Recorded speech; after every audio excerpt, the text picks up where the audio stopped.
So that's the kind of thing. Make me first. That is the kind of understanding in which. So there are words are no. We can't take one place in one context what it is used and in another context what is it used also.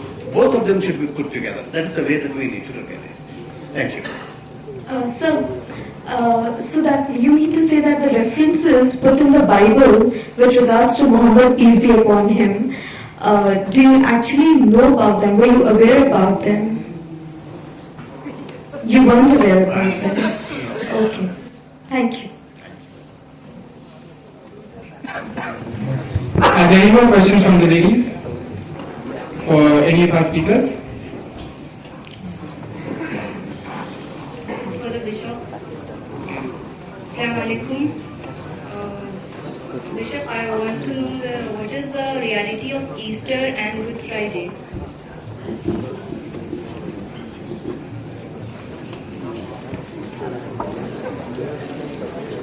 Reality, sister, is historical. As far as I know, as far as I understand, as the scriptures were written by the end of first century at least. For 2000 years, these things were going on, and there was the particular faith also has grown up. So Jesus, Good Friday, as we see that, it's not exactly whatever way that we understand, but he was crucified and he was dead, and then he rose again on the third day, on Easter day. Easter was actually a word that was borrowed, like Christmas also is borrowed, but it is not, it's a Sunday and first day of the week, and that was the day on which he rose again. And so they celebrate that day as a day of resurrection. That's the Christians do. And these things will happen.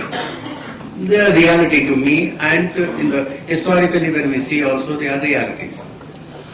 Thank you.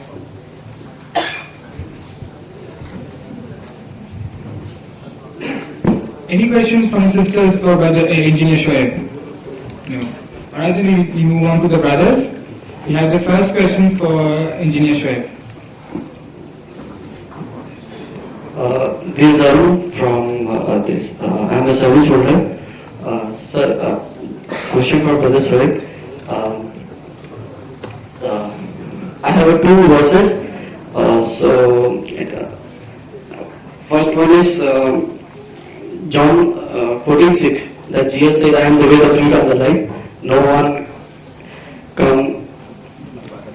go to the Father except me." And another one, Acts 4:12 is written that without Jesus, without me, there is no salvation. It's written in Acts 12. So what do you say about this, sir? The brother quoted a verse from John chapter 14, verse number 6. Jesus said, "I am the way, the truth, and the life." And he says that this proves Jesus is God. Does it prove Jesus is God? For the context, you have to go back a few verses. Gospel of John, chapter number 14, verse 1 onwards. It says, you can check it out. You believe in God, you should believe in me also. Verse number 1. You believe in God, you should believe in me also. In my Father's house there are many mansions. Verse number 2. I am going to prepare a place for you. Verse number 3 says, I go there and to prepare a place for you. Verse number 4 says that you know where I go. So one of the disciples in verse number 5 says that we don't know the way. Jesus says, you know where I go, and the way also you know. Verse number 5 says that one of the disciples said, we don't know the way, neither do we know where do we go. So verse number 6 he replies, I am the way, the truth, and the life. No man cometh unto the Father but by me. So Jesus, peace be upon him, says that I am the way, the truth, and the life. And what is he doing? He is showing us the way. Leading to what? Leading to his Father's house, in which there are many mansions. Not his house, his Father's house. In my Father's house there are many mansions. That means whatever good or bad acts you do, you will be rewarded or punished accordingly in the hereafter. So if you do the good deeds, you will be rewarded and you will get a paradise, a home in the paradise. So he is showing you the way.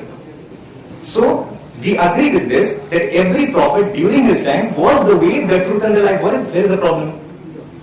It clearly says, my father's house, not my house. And the verses which I quoted, my father is greater than I. My father is greater than all. Can a person be greater than himself? No.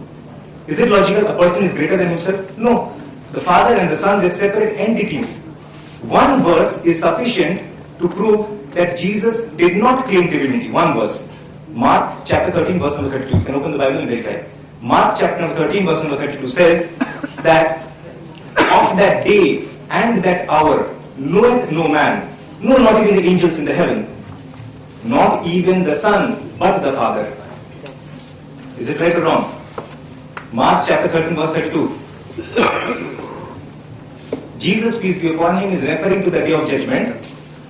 We found it out. That is referring to the day of judgment. Of that day and of that hour knoweth no man, no, not even the angels in the heaven, not the Son but the Father. If you say Jesus is God, he should know the day of judgment. But he does not know. Only the Father knows. Do you believe in a God who does not know everything? We believe in a God who knows everything, who is all knowledgeable. God has full knowledge of all things. That is what we believe. Clearly then, Jesus is what he is. He is a prophet of God and a messenger of God. The way, the truth and the life, we agree that all the prophets during their time was the way, the truth and the life, and no man could reach the Father unless it was through him, through the prophet of that time. Hope that answered the question. Or did it answer your question? It answered. He agrees with it. That every prophet during his time is the way, the truth and the life. He agrees with that. Ask another one question, that salvation. The salvation. He is asking the question, what about salvation in Christianity? You're asking about salvation in Christianity, right? Salvation in Islam, as I said, is very clear and very specific. In Islam, it is not following Muhammad, peace be upon him. It is following the prophet of that time.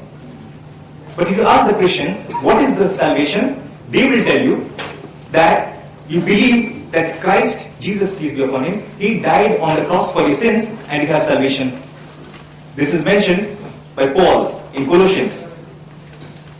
Paul mentions in Colossians that if you believe that Christ died for your sins on the cross, then is your salvation. But what does Jesus, peace be upon him, himself have to say about salvation? If you refer to Matthew chapter number 19, verses 16 and 17, a disciple asks Jesus, he addresses Jesus, good master, what good things shall I do so that I may have eternal life?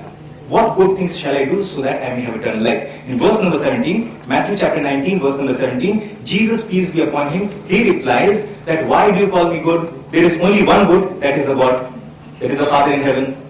There is only one good. And then he clarifies, to enter eternal life, you should keep the commandments. For salvation, you should keep the commandments. Jesus told, keep the commandments. You say, believe that Jesus died on the cross for your sins. Whom should I believe? Should I believe you or should I believe in Jesus? You tell me. Should I believe Jesus in his words or should I believe in any other person whose words are contradictory to the statement of Jesus? You should keep the commandments referring to the 10 commandments and the law of Moses, peace be upon him. The Old Testament. Why? Because in Matthew chapter number 5, verse 17, Jesus says, think not that I am come to destroy the law of the prophets. I am not come to destroy, but to fulfill. For verily I say unto you, till heaven and earth pass, one jot or one tittle shall in no wise pass till all be fulfilled. You have to keep the commandments for your salvation. That is the concept of salvation in Christianity according to the Bible. Hope that answered your question. I request the volunteers to present him with a copy of the glorious Quran. I'm sorry, I have to go. And you can answer the...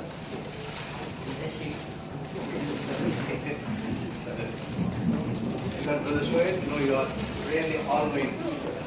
And God bless you. And you believe that.